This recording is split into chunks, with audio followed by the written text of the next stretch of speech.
Então, vamos lá. Então, esse é o Curupira, um projeto em que eu e meu colega Gabriel a gente participou. Foi nessa parte eu vou falar do primeiro ano, que aconteceu basicamente em 2019. Então, o Curupira é um sistema de predição de incêndio, um sistema em tempo real de predição de incêndio, utilizando o IoT. O objetivo é detectar incêndios o mais rápido possível, diminuir com isso, diminui o tempo de ataque ao incêndio, que é o tempo que você detecta o incêndio e você começa a atuar para apagar. E como eu falei, utilizando o IoT para monitorar esse ambiente. O público-alvo do nosso projeto seriam os produtores rurais e o governo, por conta das propriedades e dos locais de proteção ambiental. E no hardware e software, basicamente nós utilizamos para a rede IoT. Nesse caso a gente usou três tipos de nós. Nós tínhamos três tipos de nós sensores. Nós tínhamos o nó sensor, que era o nó que seria colocado no ambiente mais longe. Seriam os nós mais periféricos, que eles iriam fazer detecções pontuais, utilizando alguns sensores de baixo consumo, como temperatura do local, umidade e também detectores de fumaça. Basicamente isso. E nós tínhamos o nó central, que era o nó clima, que esse nó central ele seria basicamente uma mini estação meteorológica. E como um nó central ele cobria a região de um microclima, que era basicamente uma região bem vasta, que era o nosso ponto. A gente só tinha um nó central, um nó clima. Esse nó ele ia estar medindo a velocidade do vento, pluviosidade, que é basicamente a quantidade de chuva naquele local, e também umidade, temperatura e também detector de fumaça. Ele seria um nó sensor mais robusto, medindo o clima daquele microambiente, daquele local, daquela região que a gente está analisando. E o nó gateway. O nó gateway ele seria o responsável por receber todos esses dados, tanto do nó central, nó clima, quanto os nossos sensores. E aí esse gateway iria fazer nesse primeiro ano, o gateway ele era responsável por fazer alguns cálculos. Ele fazia os cálculos e mandava para a nuvem. E aí na nuvem os dados eram tratados e mostrados na nosso dashboard. E para fazer todo esse sistema, a gente se baseou fortemente no FWI, que é um sistema de predição de incêndio utilizado no Canadá e testado por muito tempo, robusto, e ele é parametrizável. Porque você vai perguntar, na floresta do Canadá, a floresta do Canadá é diferente da floresta do Brasil. Perfeito, concordo. Mas como esse método ele é parametrizável, você pode alterar alguns parâmetros para adequar ao nosso ambiente. Porque ele leva muito em consideração, por exemplo, a umidade a umidade da matéria orgânica, a temperatura, enfim, velocidade do vento. Ele leva tudo em consideração para fazer o cálculo e no final ele dá um valor para dizer se aquele local corre risco ou não de incêndio. E a detecção de incêndio por presença de fumaça, né, que é o caso um incêndio espontâneo aconteça e o FWI não dê conta de fazer essa predição, a gente também deve ser alerta. E aqui, como eu falei, a gente tem o FWI e tudo que ele utiliza para calcular esse index. E no nosso caso, como a gente tinha a nossa unidade meteorológica, a gente media a temperatura, umidade, pluviosidade, velocidade do vento. A gente também tinha os nossos sensores que mediam só a umidade e a temperatura.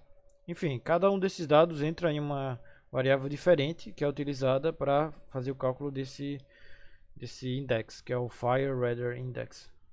E aqui no nosso primeiro ano, basicamente essa estrutura. No segundo ano ela não mudou muito, mas Essa aqui é uma imagem que eu recuperei de uma apresentação que a gente fez na SBESC, onde a gente tem basicamente os nossos sensores periféricos se comunicando entre si em forma de rede mesh, também se comunicando com o nó central e todos eles também podendo se comunicar com o gateway. Porque no final, quem vai utilizar todos esses dados é o gateway. Esses aqui fazem só coleta e eles se aproveitam do outro para transmitir essa informação para o gateway.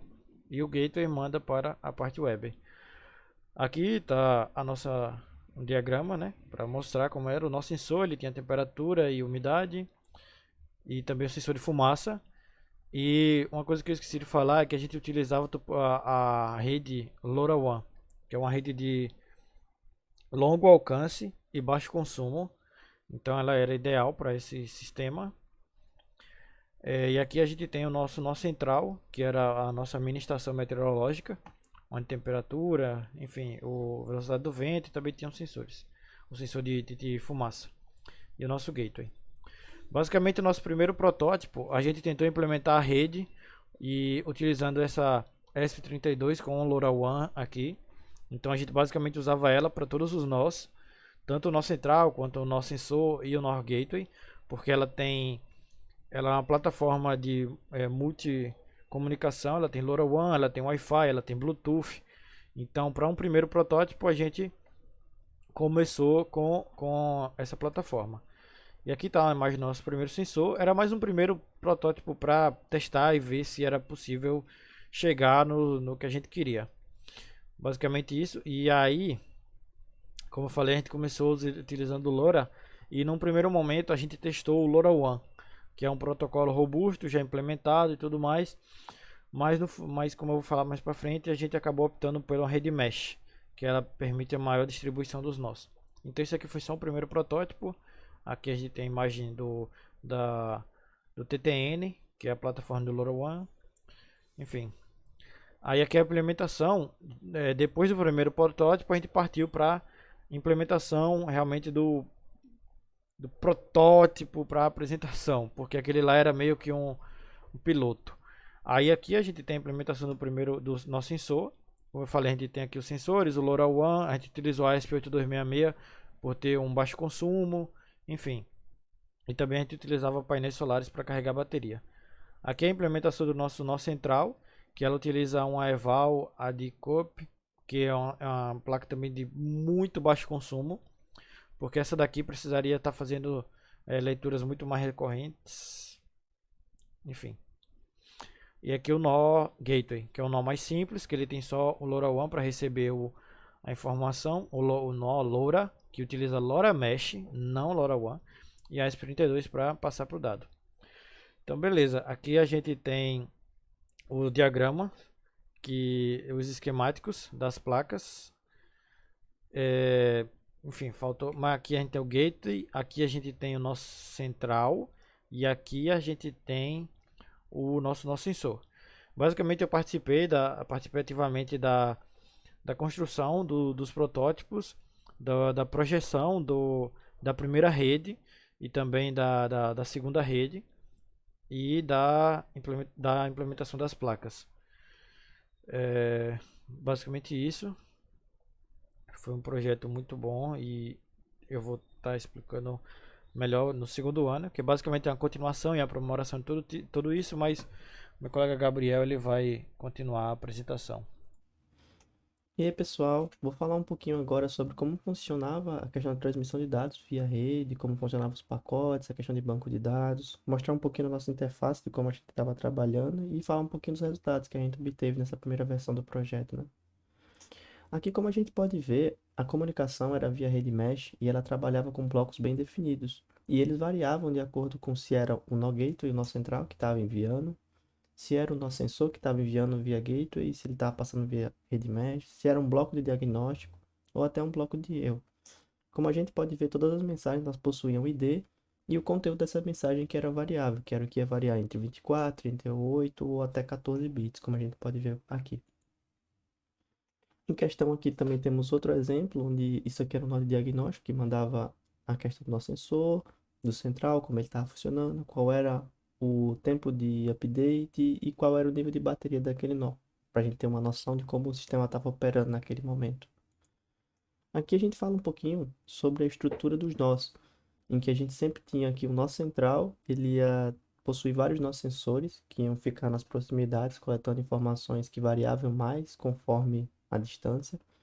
E o nó central era o único que possuía informações de vento e pluviosidade, e que os nossos sensores faziam uso disso para poder calcular naquela região mais macro. De forma que toda a informação ela passava sempre por nó central, obrigatoriamente, tanto porque era ele que possuía acesso à internet para poder fazer esse envio. Essa estrutura também era usada para fazer o armazenamento de logs para algum eventual problema. Se um nó caísse, ele ficava salvo na memória para poder reenviar isso depois. Essas informações ficavam dentro de um buffer circular para que a gente sempre tivesse as mais recentes possíveis, de forma que não atrapalhasse o armazenamento, de forma que esse buffer nunca enchesse, parasse de armazenar logs, então a gente tinha de forma circular para isso. E no caso do nó novamente se ligar, ele enviaria essas informações retroativas para o nó central e aí ele reenviaria tudo isso de volta para a nuvem. Falando um pouquinho do banco, a gente fez o uso do Firebase Real Time. Justamente como o nome diz, ele trabalha muito bem com dados em tempo real, que era justamente a nossa proposta de atuação, onde a gente precisava obter essas informações no tempo mais rápido possível para poder fazer os cálculos e até para detecções de fumaça ou questões de incêndio, alguma coisa do tipo, né? Falando um pouquinho da nossa interface, ela foi construída usando JavaScript quase puro nesse sentido, e algumas libs para tratamentos e recepção e comunicação com APIs, como por exemplo a do Google Maps, para a gente ter essa visualização dentro do mapa aí. E nessa visualização, a gente tem acesso a todos os nós que estavam cadastrados no sistema. A gente ainda não tinha uma questão de login, de segurança, de conta, então essa era tudo que a gente já abria direto nessa tela. A gente tinha visualizações sobre qual era o nó que estava selecionado para obter informações mais detalhadas, onde você podia clicar no próprio nó e ter essa informação.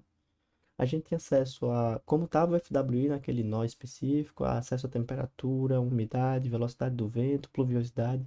Lembrando novamente que essas duas últimas de pluviosidade e velocidade do vento eram coletadas e repassadas aos nós nas proximidades. Além disso, a gente tinha questões visuais mais da cor que o FW representava, que a gente pode mostrar esse gradiente mais para frente. Questões se tinha fumaça ou não, se não estava ativo ou não, até mudar o intervalo de sensoriamento da rede por um eventual problema, supondo que a gente passou dias em que não houve muito sol e por algum motivo os nós estão com a capacidade de bateria baixa, vamos diminuir o intervalo de sensoriamento deles para poupar energia, funcionava também. E questão da adição dos nós, onde a gente fazia digitando qual seria o novo ID desse nó, passando a latitude e a longitude e automaticamente ele ficaria no mapa e nós podíamos clicar nele para ter as informações detalhadas. A partir desse momento, era enviada essa informação para a nossa central, que recebia isso, fazia as configurações específicas dele e estaria apto para receber sensoriamento desse nó também. Aqui vem as outras partes dessa nossa dashboard, em que entra que ela também dava suporte a uma visualização mobile para dispositivos móveis, que é a imagem que a gente tem na visualização da esquerda, onde ficava mais comprimido e um embaixo do outro, mas dava para visualizar tranquilo. E na parte da direita nós temos a visualização de gráficos e dados passados nesse cenário, né? Onde a gente podia especificar quais eram esses nós, que a gente ia ter essa visualização, e mostrar em cada gráfico individual qual seria essa configuração que a gente queria e qual seria o período de tempo. Se vocês observarem, a gente tem a questão do dia, do mês, da semana, até do ano, em que esse período era totalmente dinâmico e selecionável individualmente para cada um dos gráficos que a gente podia, adotando quantidade de sensores que tivessem disponíveis no sistema. Falando um pouquinho dos resultados que a gente obteve, a gente fez alguns resultados, tanto de variação dos dados, quanto de distância e comunicação, em que a gente fez algumas medições em campo aberto, a gente conseguiu aproximadamente 900 metros de comunicação em campo aberto, praticamente sem obstruções de construções. Já na cidade, que é onde já tinha prédios, questões de obstrução, então a gente conseguiu uma coisa um pouco menor, que seriam de 500 metros aproximadamente. E aí entra o gradiente que eu tinha falado, em que ele varia de 0 a 50 do FWI, e ele vai do verde ao vermelho, que a gente adotou isso, né? E isso era mostrado naquela interface, em que o 0 é bem ok e o 50 há uma chance bem alta de acontecer um incêndio espontâneo naquela área. Na tabela abaixo a gente consegue ter as informações de como a gente ia variando e como o FWI mudava de acordo com as variações de temperatura, umidade, velocidade do vento e etc, né? E aí esse finaliza a primeira versão do projeto que a gente tinha e aí entram outros aprimoramentos para as próximas versões, tanto de interface quanto de estrutura. E é isso, pessoal. Muito obrigado pela atenção. Tchau, tchau.